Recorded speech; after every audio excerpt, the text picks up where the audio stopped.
Just ahead on American Black Journal, Detroit's Motor City Match program announces another round of cash award winners in the small business competition. Plus, a Detroit artist asks an interesting question about black men in his latest exhibit. Don't go away. American Black Journal starts now.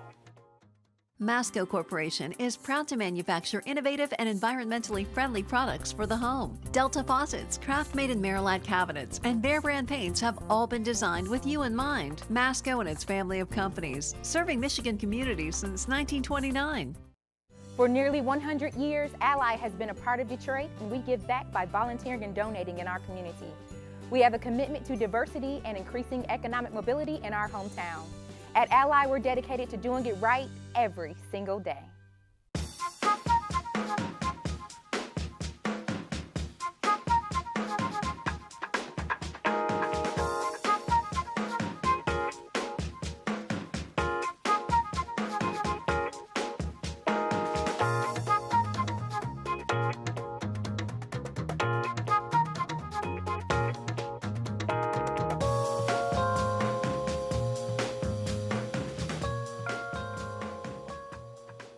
Welcome to American Black Journal. I'm Stephen Henderson. Detroit's Motor City Match initiative is helping to grow the city's small business landscape. The latest winners are 10 businesses that will receive a share of the $500,000 award. This was the 13th round of the program, which is led by the Detroit Economic Growth Corporation. Several other entrepreneurs will receive services such as business plan and design assistance. Joining me now from the DEGC is Michael Rafferty, along with one of the 13 round cash awardees, Nefertiti Harris, who is the owner of Textures by Nefertiti, and a previous winner, Godwin Ihentuge, who is the owner of YUMVILLAGE. Welcome, all of you, to American Black Journal. It's great to be here. Thank you. Yeah, so 13 rounds of Motor City Match. Somehow that's gotten away from me. I would have said we were on 5 or 6 by now. But that's and we should explain what Motor City Match is. It's one of my favorite programs, actually, around the city,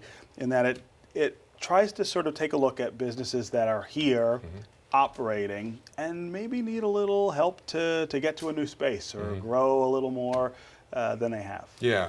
So it's probably not just you that feels as though it's been around for 5 or 6. We have a quarterly cadence, and every quarter is a new round. In every quarter, we aim to give out $500,000 to address one of the biggest needs that I think a lot of startups have, and that's the capital need, right?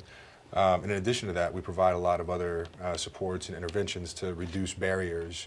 When you think about all the wonderful business ideas that exist, what often exists as a barrier is just the knowledge of how to run a business, right? You may bake great cookies, and it should go to market. Those cookies should go to market.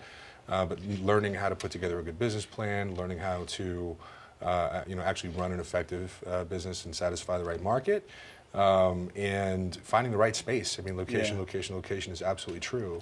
And of course, the fourth is the cash side. So cash is always nice. Cash is always good.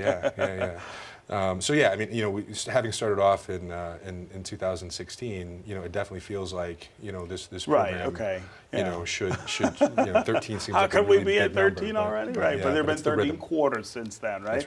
That's right. Talk about the kinds of businesses that have participated in this in the past. I feel like it's a really different cast of businesses than you see in some of the other contests around town. Yeah.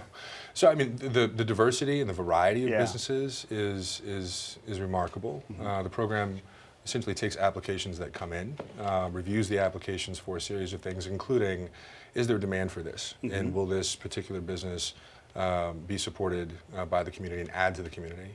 And because of that, we've seen daycare centers, sit-down eating establishments. Detroit Training Center was one of the first. It's a wonderful business model that trains Detroiters to do things like construction. So we've seen a lot of variety, but that variety is based on pent-up demand across all industries in Detroit. So we've seen in upwards of 50 plus businesses open since we began. at the end of this year, we're expecting another dozen or so, again, of all stripes, businesses of all types. Yeah.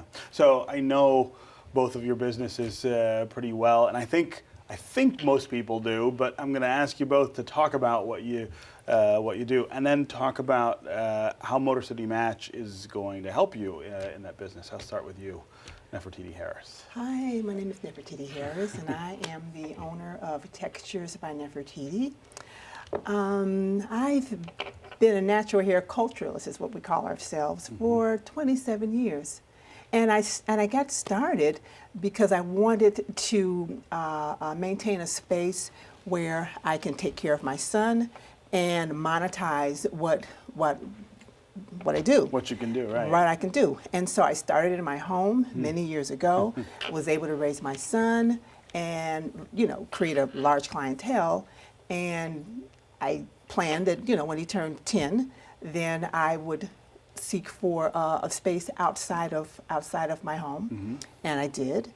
And at that point, I co-opted other young ladies that had the same needs to raise their children and monetize, their lives and keep going. And so it's grown since. Yeah. It's grown since. Talk about what this will do for your business. I'm always really interested in that kind of intermediate space where, I mean, you've talked about how you started and then where you've gotten to, and then there's always this sort of question mark about, okay, well, what's next? Yeah. So the awesome story about this is that now I am in a position, thanks to Motor City Match and other entities as well, to own a space on Woodward at the Boulevard. And so that's part of my expansion project. Yeah. And I never... Because you're on Cass. Because I'm on Cass and Willis now, Yeah. right, in Midtown proper. And now I'm going to be expanding to a block that's being developed. Yeah. And so without the leverage, winning the cash award with Motor City Match, I really could not realize this particular dream. Yeah. Wow. Yeah, and I believe I'll be the only African American woman building owner over in that area, is that right? Yeah. Wow. That's something. So I mean, that's maybe a whole big other deal. show, right? That's another show. Right, but that's another a huge conversation. deal. Yeah. Godwin, talk about YUMVILLAGE. Well, YUMVILLAGE, my name is Godwin, Ihentuge, chef, owner, operator of YUMVILLAGE. YUMVILLAGE is a project that started when I was at Quicken Loans as a mortgage banker. I said to myself, you know what, I can cook some food, and I was a manager and a district manager for Target for some time, and so I just had a lot of experience in the food industry, but I really wanted to break into actually like making like a Google of food or like something like that, like a Chipotle or a Qdoba of African Caribbean cuisine. So YUMVILLAGE right now operates as that. We originally started as a pop-up supper club group, and then eventually moved into doing and operating as a food truck and catering company. And now, with the help of Motor City Match, will also be on Woodward as well, right there on the corner of Milwaukee and Woodward. And what's interesting about that is, so my father was an original programmer for the state of Michigan, so he was on that corner working on Marvin, and there was an import store down the block on West Grand Boulevard that we would go to, and he would like get all of the ingredients that we would use to make the African and Caribbean food that I'm now serving on that block. That's really interesting. Wow. Yeah. Wow. What's old is new again, right? So what inspired you to apply for Motor City Match? So I actually, I applied for Motor City Match through the entire process. So when it first came out, I went, so I'm going to go for the big money, and I got denied, and so I started applying for the other steps. So like I think I got the first one where you get like the like a cash association towards like your TSA, and then I applied for the next one, like the Make a Space, and you get like the 5K, and all that stuff helps. And then along the way, there's like someone to tell you, hey, you know, do this or do that, you know. And granted, like I did have to, like I still took a personal loan out to like get a food truck to like kind of help push things along further. But this wouldn't happen without like an organization that's like invested in helping entrepreneurs get there, you know, covering a lot of the barriers of entry. I would also imagine that there's a lot of support you find with the other winners at some point. That's so important, I think, with businesses, feeling like there's other people in the same situation or similar situation who you can go to and say, oh my gosh, how did you solve this problem? Yeah, so we've become a bit of a community in and of ourselves, to be honest with you. And so one thing that I love about Detroit is there really is a distinction here where so it's family. So business family is what I call it, business community. And so I'm able to cross the street, you know, and talk to another entrepreneur and you know, get her advice or his advice. I'm able to, you know, borrow, you know, work, you know, things that I need for maintenance in my space. So there is this kind of cross conversation that happens, you know, between us that really helps with the support. What do you feel like we've learned in the 13 iterations of this so far about what we need more of in Detroit and what businesses need more to succeed? So it's a really great question. You know, because we have this quarterly rhythm and this quarterly cadence, we're allowing ourselves to essentially evolve rapidly by lessons learned from one quarter to the next. You know, I'd say one of the things that we learned sometime last year in seeking to quantify demand is that Detroit still has a tremendous amount of demand for goods and services. You know, that's clear unmet. Across the board. That's unmet, exactly. And you know, nationally, internationally, a lot of folks are saying things like, oh, but online stuff, that's going to take away brick and mortar retail, right? In a lot of markets that may be true, but Detroit, we still have so far to go to have all the right balance of good retail. You know, and when the conversation of equity and inclusion, hits any ear, you know, the first thing I think about is access. You know, access to goods and services, access to neighborhood-based employment. A lot of that stuff starts with retail.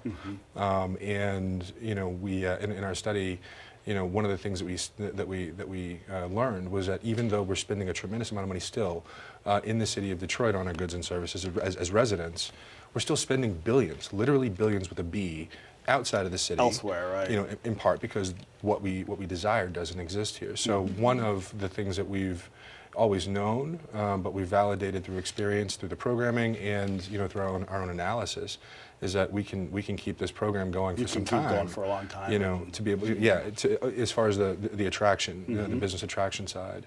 On the barrier side, and what the businesses need. You know, we're learning that the interventions that we've got right now are exactly right. You know, the businesses need architectural support. They need business plan support. You know, the access to capital thing. You know, like we're still waiting for commercial lending to really reach a peak. Step up again. And step up in Detroit. It'd be great to have more rich uncles, you know, in Detroit as well to be able to help out with the equity. But until then, we need programs like Motor City Match to step in. Okay. Well, congratulations on the program, and you. congratulations to both of your businesses. Thank you. Thank you for Great having me. businesses in our community. It's really great to see you rewarded this way. Thank you so much.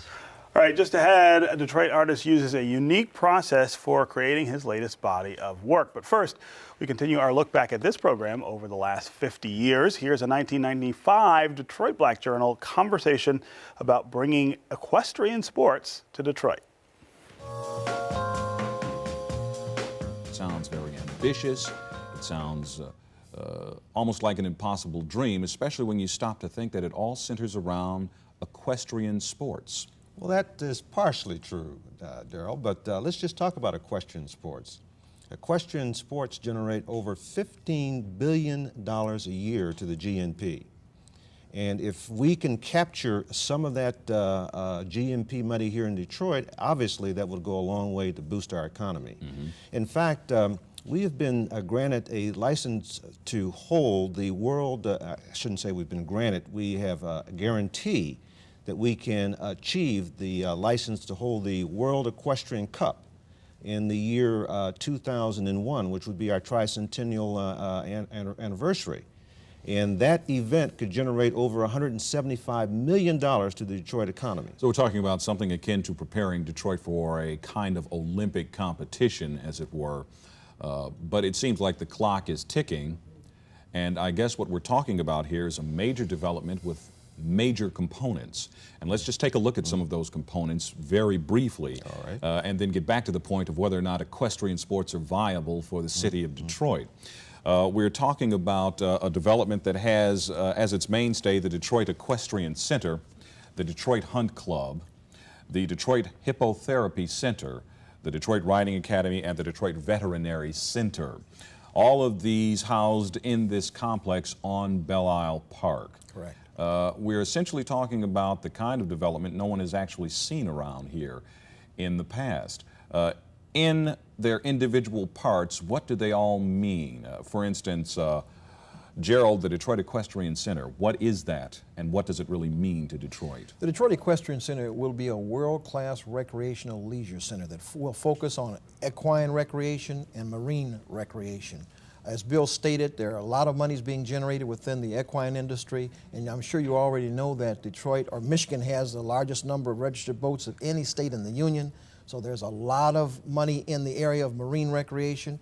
The Detroit River proper is has the greatest number of tonnage and is the most busiest waterway in the United States. So there is a number of components there that will actually benefit from equine and also marine. Now keep in mind too that the equine operation in the state of Michigan is very large. We have more horses in Michigan than they have in Kentucky, and oftentimes you think of Kentucky, and we just of course had the Kentucky Derby, but believe me, it's big business here, and for the most part Detroit does not participate in garnering those kind of dollars that we really should be able to do.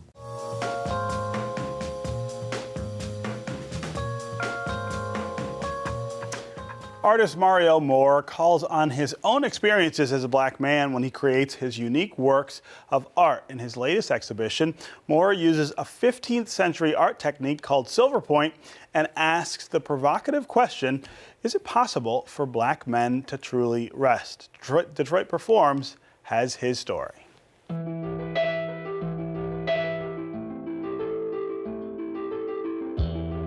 Interested in creating a stage that the audience can kind of come into.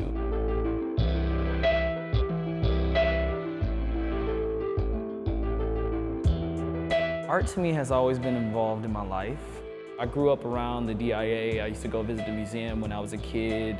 I would walk through the galleries. But as far as inspiration, that came from my mom, Sabrina Nelson, because I would see her do these large paintings. Just the idea to look at a canvas that's blank or a piece of paper and her just make something was always interesting to me. The way that I begin my work is usually through sketches and ideas. It's usually that I have a thought and I have a process and I sketch out or I think about that thought and I say, what is the best way to portray this thought or to talk about this idea?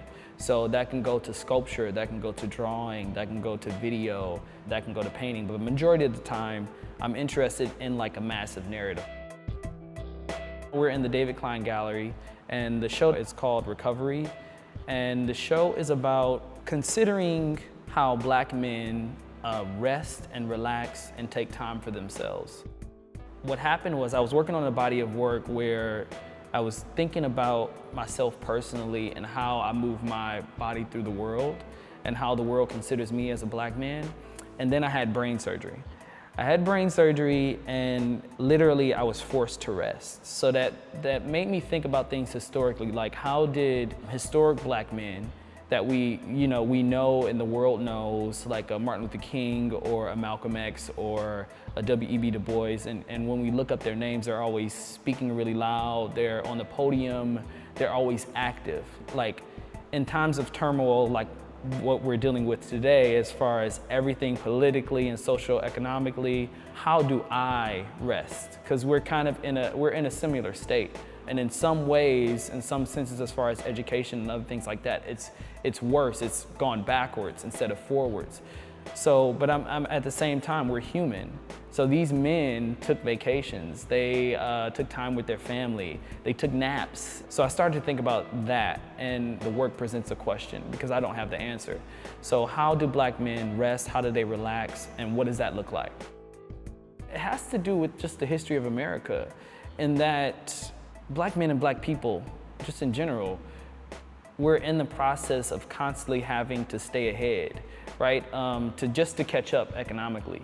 Since we got to the country, or the Americas, we were slaves. You know, it was things that the country were built on the labor that we put in. So that is passed down as far as trying to catch up. You have to work extremely hard. So the idea of resting and relaxing is not a part of the process when you're always thinking about, what do I need to do next? Silver point is a technique that was used in the 16th and 15th century, and it's literally a piece of silver and drawing with a piece of silver. Most of the silver point drawings that have the historical, like the larger ones that have the historical figures in the background, it's a concept and idea is that, can a black man look relaxed and calm and present himself in that way, but also at the same time be powerful? Like, I'm letting the background, you know, the historical figures do all the work for me while I relax. And I think that's, you know, a part of the importance and a part of the process. I like the amount of texture and detail that went into the silver point, but there's a limited number of values that you can reach. So no matter what I draw, no matter how hard the subject matter is, it's always gonna be this softness to it, and I really like that. The other thing I really like about silver point is that you can't erase. So it's almost like drawing with a pen. Like whatever you put down is permanent, right? So everything that goes into that drawing, you have to deal with it, right? It's there to exist forever. Another thing I like is that in dealing with silver point, you're literally leaving behind silver on paper. So you're creating something that has an initial value.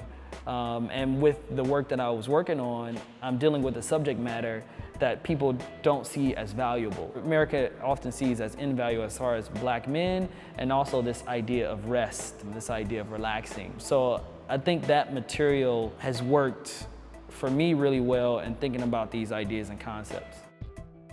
There's one piece in particular in the show. I read this book called Medical Apartheid. It has to do with the experimentation on black people from slavery to contemporary times. And I also got this huge photography book called Stiff Skulls and Skeletons. Through that book, you can see how they experimented and practiced on cadavers. And the most of the cadavers you will see are black or African-American cadavers. And the way that happened is they were like, well, we don't really care about this community, so we can dig up these graves and use these bodies. Right, so those bodies became objects. They weren't even people anymore. So it was like, well, the thing that just happened to me with my brain surgery, what would that look like, you know, back in these times? And I wanted to show opposition to that shine the light on me as a person, as a human being instead of an object, and kind of like mute the light on the figures that are above me. The American Bulldog, for me, it's a literal representation of the history of America, and I use it as a symbol for America itself. And often you'll find the dog is sleeping or relaxing as it's ignoring really big issues that are happening right above it.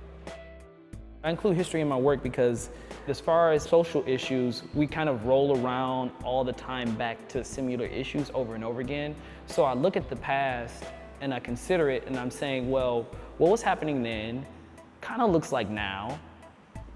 What did they do then? What can we do now? What can we do to change it? And what does that look like? I think there's a ton of stuff to take away from this show. I think about a lot of different narratives that go into one piece, but there's a lot of stuff that I don't think about, and I think those are the important things that people that come and see the show, that they can pull out for themselves. I think it's important for the people to answer. Well, these are the things that I've noticed. These are some ideas that I'm thinking about. This is a question that I have. And I think it becomes more participatory, that the people that come and see the show, they provide the answers. I think hearing their perspective and hearing their ideas about resting and what that looked like for them was extremely important. I think hearing my dad talk about how he's worked since he was 16 years old and talking about his perspective was important. But I think the most important thing that happened after the show was I went into the barbershop, and one of the barbers that was in there, he told me after seeing my show, he literally took a week off of work.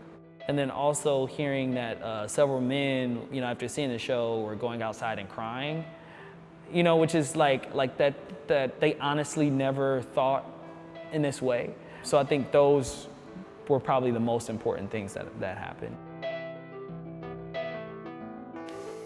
Really super talented young man.